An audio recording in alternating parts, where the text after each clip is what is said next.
welcome back to Ball with Y'all, the Monday edition of our show. We are so excited that you chose to join us, whether that's on Spotify, Google Podcasts, Apple Podcasts, Radio Public, Breaker, or on YouTube at BWY Productions. We are officially in the beginning of Week 0, just 5 days away from kickoff with a number of games, FAU, Charlotte, and a number of other programs across the country. And then, of course, just a week away from that, from the beginning of the big Week 1 games as well. And, of course, just a few days away from the end of the NASCAR regular season. But without further ado, let's get into our show by kicking it off with Let's Crack It Open. So, Zach, this has been a topic that I've been excited about for a while. And in fact, when we were preparing for the show, this was one of the first topics that we discussed.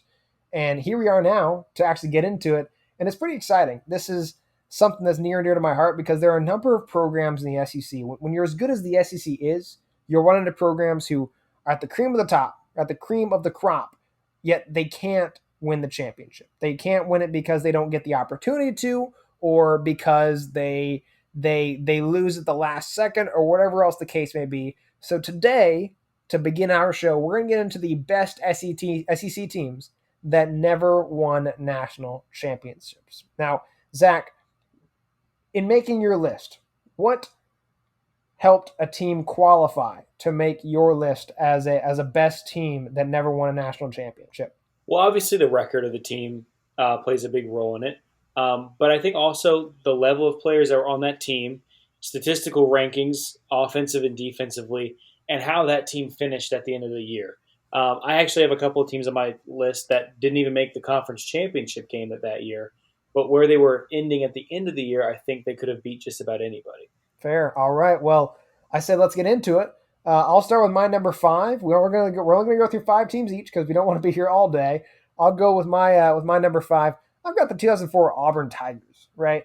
For those of you who may not be familiar with that team, they were an incredible team that ran the table and ultimately was an incredible asset to the SEC and looked strong in the national landscape as well.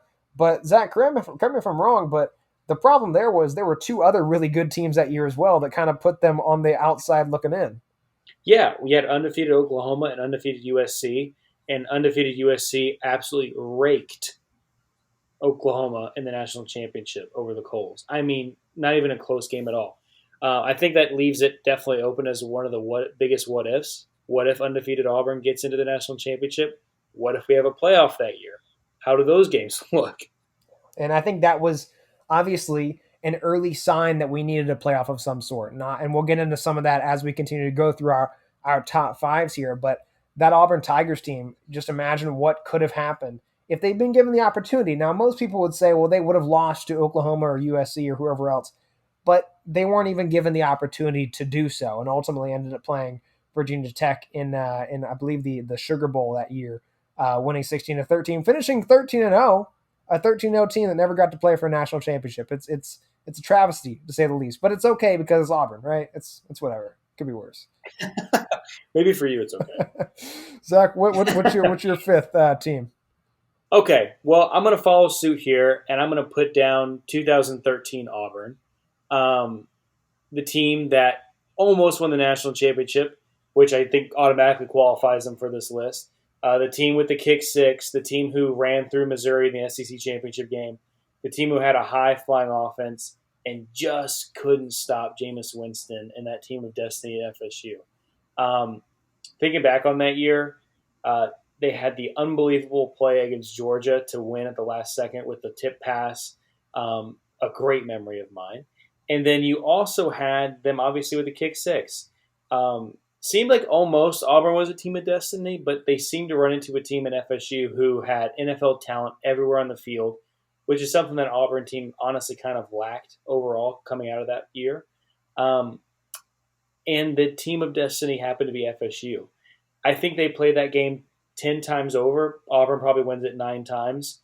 And you have to remember, with a few minutes left in the first half, Auburn was up 21-3 in that game. And FSU ran a fake punt to get it a first down and then eventually score right before the half to cut it to 21-10 before eventually winning the game on a last-minute touchdown pass. So for those reasons, 2013 Auburn's number 5. See, I try to forget that that team existed for a variety of reasons, and I Can't just imagine can't why. for whatever reason. Can't imagine why. I'll stick in the SEC West for my fourth team here. The 2011 LSU Tigers, right? They opened the season beating number 11 Oregon 40-27 in Arlington, Texas. Proceed to run the table throughout the season, beating number 20 Kentucky at the time, beating Alabama on the road 9-6 in overtime. Of course, the game that we all hated, but we got through it nonetheless. Beat Ole Miss, a ranked Ole Miss team, 52-3, and then beat Arkansas Thanksgiving weekend, a ranked Arkansas team with I believe Ryan Mallett was still the quarterback then, 41-17. Ran over Georgia in the SEC championship game, and then they have to deal with Alabama again. And there's controversy as to whether they should have had to do that. Right, we've talked about it before with Oklahoma State and Stanford and some other programs being up in that ballpark, but ultimately they drew the Crimson Tide once more, and Nick Saban's team had something to prove. And ultimately, you look at that defense for the LSU Tigers. Their offense wasn't that inspiring, but they had the Honey Badger back there on that defensive side of the ball, and they were hard to stop defensively and offensively. Even though their quarterback play was not consistent, they were incredibly consistent overall, and probably deserved to win a championship that year for Les Miles, even though he did get one for the Tigers, but perhaps he should have gotten at least one more. I would agree with that. I like that pick. That 2011 LSU team is on my list. I don't have them at number 4, but I do have them coming up. Um, my next team, and you're probably going to react to this and think, well, they should be ranked a little bit high, but I can explain why. I have number 4 being the 2013 Alabama Crimson Tide.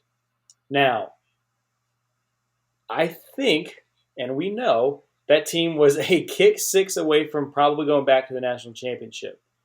But I also look at how that team finished up. They lose the Iron Bowl in heartbreaking fashion, and then follow it up by going to the Sugar Bowl and losing to Landry Jones and an Oklahoma team that was not better than them on paper. In pretty honestly embarrassing fashion. They made it a little bit closer at the end, but they finished the season ranked 7th in the final poll, which that does play a factor into it. This also wasn't one of the better Alabama teams offensively for Nick Saban. They finished 17th in the country in points scored, and they also finished with a 35th strength of schedule in the country that year. So, yes, I know this is a team that's looked at a lot as like, what if Alabama 2013 is able to get to the national championship? Do they win 3 in a row? Maybe, but they didn't. And I think the biggest test of a team is seeing how they bounce back at the end of the year after a heartbreaking loss. And they didn't. They didn't. They fell flat on their face in the Sugar Bowl against Oklahoma. And for that reason, that's why they slot in at number 4. Hmm. Yep, I have thoughts on that one. Uh, so Alabama, actually, that 2013 team is my third team. Fittingly enough, you know, at the time, AJ McCarron was en route to being the first Heisman quarterback for the Alabama Crimson Tide. Mm-hmm. And then Nick Marshall and Gus Malzahn and those Auburn Tigers, they choose to take advantage of the RPO rules of the time and really stretch the limits of the referees, right?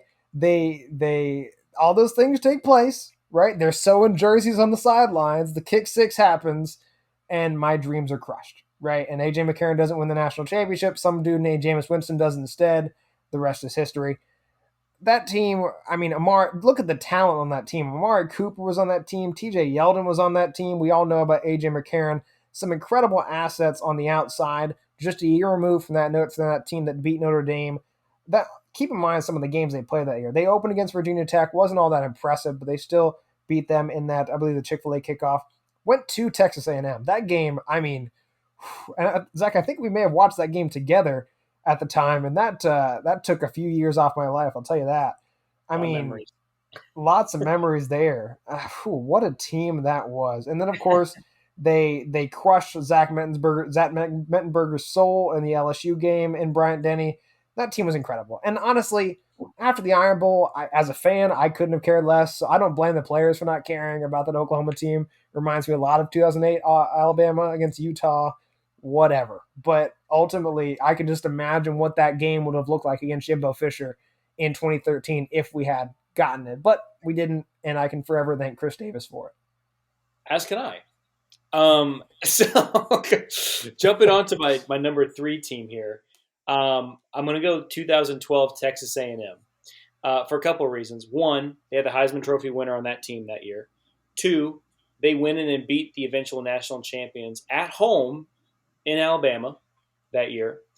Second or third, they finished that season so strong, beating Oklahoma in the Cotton Bowl that year, 41-13, finishing the season number 5 in the AP poll, doing it with the 20th toughest strength of schedule, and also becoming the 5th highest scoring offense that year and a top 30 defense. Johnny Manziel, I think honestly that might be one of the best seasons in not only SEC history and college football history, despite him having a better year the next year statistically wise. Anyway, 2012 A&M to me, they don't lose that second game early in the year. They're playing in the national championship and probably winning it in my mind. Johnny Manziel, Mike Evans, Ryan Swope, those guys knew how to play. Cliff Kingsbury's calling the plays. Kevin Sumlin is going, I can't believe this. I just am going to get paid so much money. I have no idea what the heck I'm even doing, as we saw post Johnny Manziel. So, 2012 A&M slots in at number 3 for me. Johnny Football, Mike Evans, beating Alabama on the road, finishing strong, kicking the teeth out of Oklahoma in the Cotton Bowl. For those reasons, they're number 3 for me. I will. I'll stick with 2012. That year brought a lot of incredible teams, and honestly, we could look at a lot of what ifs on the national scale that year. Think about Kansas State, right, losing to Baylor. I believe it was it Oregon that was up there at that point in time as well that lost to Stanford at the last minute. A number of teams. Of course, we know Notre Dame losing the national championship that year. A number of teams that were just on the cusp of potentially reaching that glory, but from an SEC lens, you mentioned A&M. I have to look at the Georgia Bulldogs. They were probably 1 or 2 plays away from playing for the national championship. We all know we've seen the replays a million times over that all time SEC championship game against AJ McCarron, against Amari Cooper, against TJ Yeldon, against Barrett Jones, and they're out there. They have a last minute drive to try to take over the lead. They get down the field, get down to the 5-yard line, the 7-yard line, somewhere in that neighborhood. Aaron Murray's pass is going straight to the back of the end zone. CJ Mosley jumps up, tips it. It falls into the gracious arms of Chris Conley. He does me the greatest favor ever and catches the ball. He falls inbounds. He, of course, allows the clock to roll out, and the game is over. And we have to know that whoever wins that game is going to beat Notre Dame in the national championship game. So that could have been Mark Richt's opportunity to get a championship at Georgia, and ultimately didn't pull it off.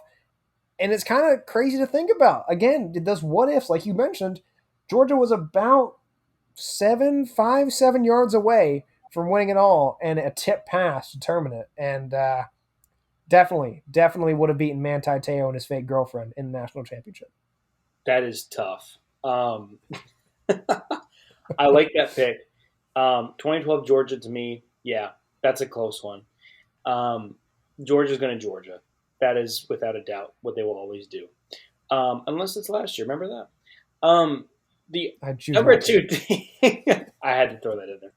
The number 2 team on my list is one that you've already mentioned. It's 2011 LSU. Obviously, you mentioned it kind of earlier. You touched on it all. The 9-6 win over Alabama, and then getting shut out in the Superdome in Louisiana for the national championship. But I wanted to just go over some stats for them that year. They had the number 2 defense in the nation, giving up only 11.3 points a game, and had a top 20 offense that I don't remember this being the case, but scored 35.7 points a game. For me, I mean, you beat Alabama once. You're not going to beat them again. It's tough to beat the same team twice in a season, especially if it's Nick Saban on the other sideline. But for the reasons you mentioned it too, and for those reasons I just mentioned as well, LSU 2011, it's got to be one of the best teams that didn't win a national championship in the last 15, 20 years or so. To wrap up my top 5, now I thought of multiple teams. right? And I thought there were multiple teams that could fill this spot. I thought of Georgia 2017. I thought of Alabama 2019. I thought of a number of teams in this recent history. But I would be remiss if I did not go with the 2016 Alabama Crimson Tide. That team, of course, was led by Jalen Hurts. He was coming off of, he was the freshman of the year in the SEC. As you might recall, he didn't start that opener against USC. His first snap, he fumbled it, and they still won 52-6 against the Trojans. Proceeded 2 weeks later against Ole Miss in a ridiculous game where Chad Kelly's out there fumbling, throwing interceptions to Jonathan Allen, doing ridiculous things. Eddie Jackson's returning punts for touchdowns.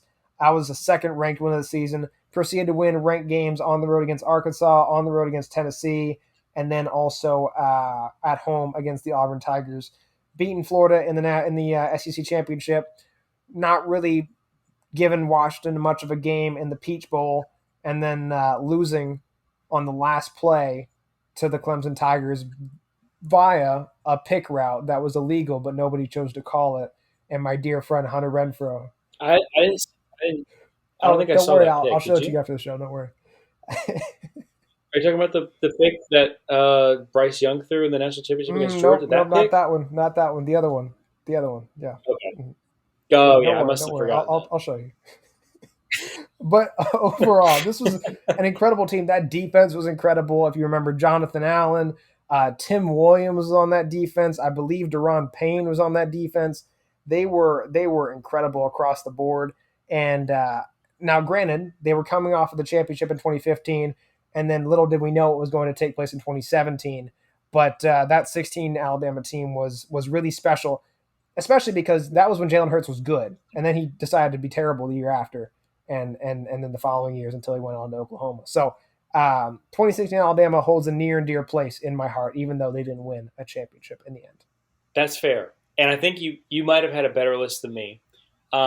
I'm actually going to mention a team that neither one of us has mentioned for my number one spot, and you probably will have some objections to it, and that's fine. But I really think this team could have beaten all the teams that we've listed on the list so far. And that team is the 2009 Florida Gators. Um, Looking at those stats, okay, first off, finished 13-1 that year. They're going to be finishing ranked number 3 in the nation, which is one of the highest rankings of all the teams we've mentioned that year. They had a top 10 offense, scoring 35.9 points a game. They had the fourth best defense, only giving up 12.4 points a game. They had a strength of schedule, 8th in the entire country that year. Tim Tebow, arguably the greatest college football player of all time, leading that team to a 12-0 regular season without hardly any blemish in any game. Obviously, Saban had the number of the Gators in the SEC championship game that year and handled them pretty well. I believe 33-13. Does that sound about right? 32-13. There we go. Okay, so see, even better. Less points that they lost by.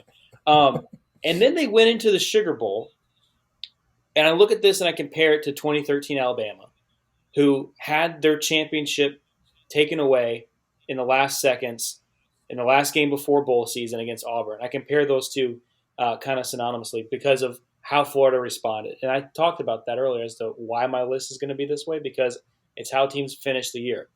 They go into that Sugar Bowl. They play number 5 Cincinnati, undefeated, coached by Brian Kelly, who we know is a great coach. Florida has nothing to play for. They're a national championship threat who blew it in the SEC championship game against Alabama. And they went out there and won 51-24 against a Cincinnati team that had everything to play for, that could have won their first BCS Bowl at the time, who could have really shocked the world, honestly. And forgive me, it was Cincinnati who was ranked 4th, actually. For that reason, I really think also, too, you play Florida, Alabama again that year. Florida gives them a better game than Texas did in the national championship. And I really think that 09 Alabama team is one of the best teams that's come across in the last 15 years. So having that be your only loss speaks volumes to me. And then going out there after you lose everything you've been playing for, training for the last year, and putting an absolute whooping on Cincinnati in a game that mattered way more to them than it would for you, historically speaking. That to me puts Florida as the best SEC team in recent memory to have not won the national championship. I got to say, you wouldn't tell me who your top team was going into this, and I now understand why. That's a pretty good pick, though. Looking at their roster, I mean, we know about Tebow. Looking at their running back room, it was stacked. Looking at the receiving corps, stacked. I mean, Riley Cooper, Aaron Hernandez, Chris Rainey. I mean, it just keeps going and going. Their kicker, Caleb Sturgis, he was an all time pro when he was up at the NFL level. Mm-hmm. And to your point about giving Alabama a better game than Texas, we all know, of course, Colt McCoy got hurt in the national championship game, would have changed the narrative. But it felt like kind of similar to 2012, that SEC championship game was the national championship game. Absolutely. And I think 2009 Alabama and 2009 Florida are two of the better teams that have played the last 15 years. And just looking back one more thing at the Sugar Bowl, Tim Tebow in his last collegiate game there, here's his stats for that game. In a game that really had nothing to do with his legacy or anything to do with Florida. 31 of 35, 482 yards, and 3 touchdowns. Oh, and he also rushed for 51 yards and a touchdown as well. So that to me kind of speaks volumes about like the kind of team they had as compared to a team like the 2013 Alabama team or other teams that we've seen had really good regular seasons, lose the game late in the season that keeps them out of championship potential, come back out and absolutely put a whooping on somebody just because they wanted to and they could. Well, and I think to that point as well, as you might recall, I'm pretty sure that Cincinnati team had a Heisman Trophy candidate in the form of, I think it was Tony Pike. I believe he was. I believe you're correct. He was up there in the Heisman votes toward the end of the season. So they weren't playing any slouches on the other sideline, and Florida was impressive to say the least. Not at all. Yeah, I totally agree. So that's my list. I feel like you might have got me there. I tried to go a little bit more off the beaten path to make things a little bit more interesting, but I like both of our lists. I feel like we both covered a lot of SEC history and a lot of heartbreak for some fans listening who remember those teams thinking that could have been the year for them. I mean, I think the big takeaway for me is that we know that the SEC has been dominant since, 2007 when it comes to the national sphere. 2006? Just imagine. Yeah, since 2006. Imagine how, if half of the teams we just listed won national championships, how that narrative could be even stronger than it is right now. Absolutely. Flip that Alabama-Auburn game. Alabama beats FSU. Think about it too. Look at 2014, the Alabama team that fell apart against Ohio State. I think they go into that national championship and win that year too. I mean, you could have had a run there where Alabama won 4 in a row. I would have given up at college football at that point, so thank you for that happen. But, I mean, yeah, to your point, we've said it already on the show. The SEC is the best conference, and it has been since we can remember as kids. And it remains to be that case every single year, with 2 of the last 5 national championship games featuring 2 SEC teams. Yeah, and I would even go a step further to point out, if we could date this as back as early as 2004 with Auburn, we could say our dominance as a conference has stretched, nearly 2 decades at this point in time, and I think that's really encouraging actually for the direction that Ball with Y'all is going this year. Only can go up. Only can go up. Well, that'll do it for Let's Crack It Open. Let's pass it over to NASCAR. 1 to go. White flag, next one is it.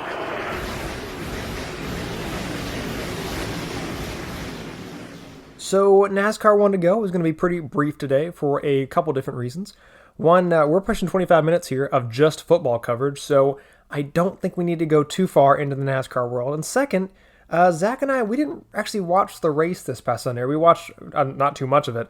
I was on a boat, and Zach was traveling for Ball with Y'all business. So suffice to say, we don't have much to analyze, but we do have a lot of takeaways. So, Zach, what were your key takeaways? What do you expect to see this coming Saturday at Daytona, and who do you expect to win at Daytona this Saturday? Okay, so fast thoughts on what we saw today at Watkins Glen.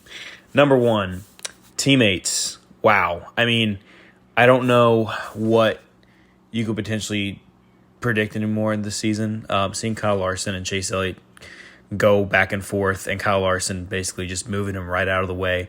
I think it also speaks a lot to Kyle Larson's desperation at this point in the season. He is not anywhere as fast as he was last year. But once again, Hendrick is the class of the field. And I think that's a big step for them to go into the playoffs, having dominated another road course race like they did all of last year with Larson and Elliott winning almost every single road course last year. That's something that they needed.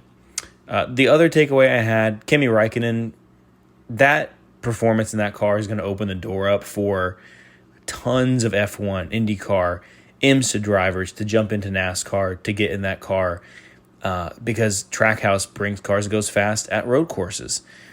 That's going to bode well for them, and that's going to be really well for the sport as well because of the excitement that he brought today just being at the track. Final look at the playoff standings going into Daytona. Listen, Blaney, I think, has that thing on ice pretty much. He's got a 25-plus point lead on Martin Truex Jr. I think Blaney runs in the back, gets through the stages, and then goes up and races there at the end, depending on what he needs to do. I think in his mind, go out there, make it to the end of the race, then go for the win. You may have to anyway, because you can't just sit back and ride with a 25-point lead on Truex if you're the 16th guy in, because somebody new could go win. For Daytona, obviously everyone but Corey LaJoie and Cody Ware, that's a full-time driver, is available to go win a race and qualify for the playoffs. 15 spots are locked up. We can't wait to be there. I know Shawn's first time to Daytona. It's going to be pretty fun to have him there with me. And we got a good group of people going, so ball with you all will be there in force. But looking ahead to Daytona, prediction-wise, man, I think we're going to see a lot of guys that are in a must-win situation be at the front of the pack. I honestly think we're going to see a repeat winner, and I think it's going to be a Hendrick driver. And that's why I am picking William Byron to go into Daytona, rebuild that momentum, and carry it straight into the playoffs. I think Ryan Blaney gets that 16th and final spot into the playoffs, gets through the race pretty smoothly. I think Truex gets taken out in a big one like he almost always does on the super speedways. But we see an amazing race that comes down to the wire, but not a 16th winner before we get to Darlington and to the playoffs. That's our look ahead. Yeah, so I think I'll start where you started, Zach. The Chase Elliott and Kyle Larson situation. Now, I could sit here and waste my breath on the man that is Kyle Larson, but as I think I've gotten across on this microphone before, Kyle Larson is not worth the waste of breath. He's a hack that can't win without clearing out his teammate. This is the second time this year where Kyle Larson has cleared out Chase Elliott so he can go get a win. And keep in mind, he's only won twice, so I guess the magic potion to win a race in NASCAR this year is to clear out your teammate. Somehow Alex Bowman could still win without clearing out his teammate. Somehow Chase Elliott has done it 4 times, yet Kyle Larson simply cannot manage to win a race without clearing out his teammate. And honestly, looking back at last year, this is not a new trend. I can think of numerous times where Kyle Larson was going out there and running races differently against his teammate Chase Elliott than Chase would run against Kyle. Numerous times where Chase would be more favorable to Kyle, and Kyle would not return the favor. Numerous times where Chase would do favors for Kyle so he could go out there and win races. I'm thinking particularly at Bristol 2021 in the fall. And Kyle never returned the favor. And here we are. Chase is having a great run, his first great run at a road course in better part of 13, 14 months. And his teammate, of all people, his teammate clears him out. I'm not surprised. And honestly, it's kind of comforting to me to know that Kyle Larson knows that he cannot win a race without clearing out his teammate, that he knows that Chase Elliott is better than him and that he has to clear him out to win the race. So going into the final race of the regular season, I'm pretty confident that my driver is still in the leading position for Hendrick Motorsports, even though his teammates may be nipping at his heels just a tad. Now, as far as Daytona goes, yes, Zach said this is my first Daytona experience. I'm pretty excited about it, to say the least. There's a lot to unpack here, as you might imagine. Ryan Blaney, of course, like Zach said, has that 25-point lead. I would not be feeling too safe about that right now, honestly. You never know what could happen. He could wreck on lap 2. Martin Truex Jr. finishes second. Martin Truex is in the playoffs. Or Martin Truex Jr. goes out there, wins the first 2 stages, and Blaney doesn't get any stage points. Martin Truex Jr. finishes 5 spots better. All of a sudden, Martin Truex Jr. is in the playoffs.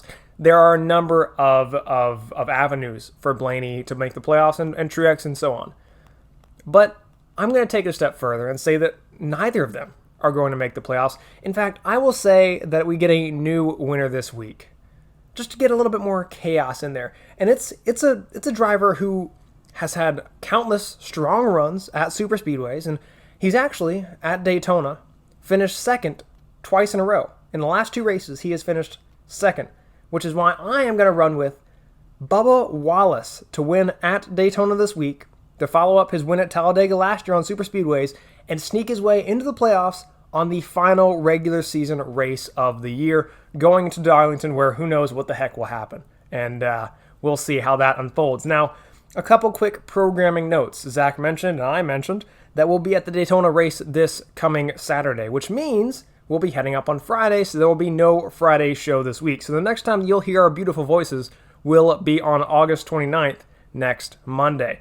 Of course, that is after week 0, so we'll have week 0 breakdown. We'll go into what we expect to see in the NASCAR playoffs and so on, so that will be a jam-packed episode. I encourage you to check it out then. Now, in between then, of course, I always encourage you to check out our social media channels, whether that's Facebook, Twitter, Instagram, and TikTok. We are on just about everywhere, as well as YouTube at BWI Productions. As always, I appreciate you allowing us to talk some ball with y'all, and we'll catch you next time.